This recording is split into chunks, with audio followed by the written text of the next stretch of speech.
Michael Charlton, you are observing Chinese policies in relation to investments when they flow outside China. Where is China investing in the world?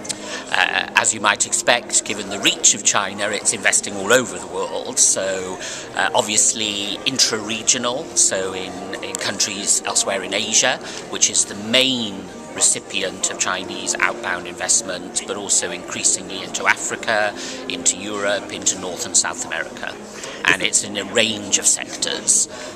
Initially, outbound investment was resource seeking, so looking to invest in iron ore or in coal, or, different types of mining, and increasingly now it's about creating a global platform for Chinese brands and of course seeking new markets other than just the domestic Chinese market. What is the role of the Chinese government in all this? Is the Chinese government encouraging? Is it limiting investments outside? How do you see this? I think the Chinese government has been critical in encouraging outbound investment by Chinese companies, both state-owned and privately owned. It's making the process increasingly easy. So the recent third plenum of the 18th Party Congress reduced some of the rules and regulations, so it now makes it much more straightforward for Chinese companies to go global. So I think the Chinese government has set the platform and created a lot of assistance for Chinese companies, and now it's up to those Chinese companies to exploit those opportunities.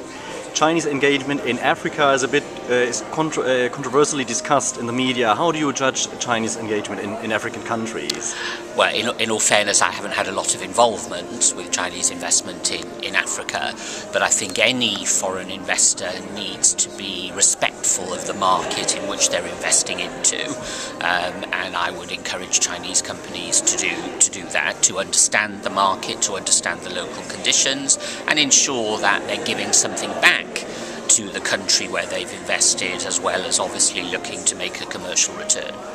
Last question is, are other countries in Africa also benefiting from the Chinese engagement? I mean, it's not only going to Chinese firms. There must be also some co-opetition or cooperation even. Well, exactly, you would hope so. Clearly the African countries where China has been investing have been welcomed by the governments of those countries. It would be unlikely that they would be able to achieve the investment that they're making in those countries. So really it's for those host countries to ensure that there is a local economic benefit in terms of supply chain, in terms of tax revenues, and in terms of the overall economic impact that foreign direct investment creates in those countries.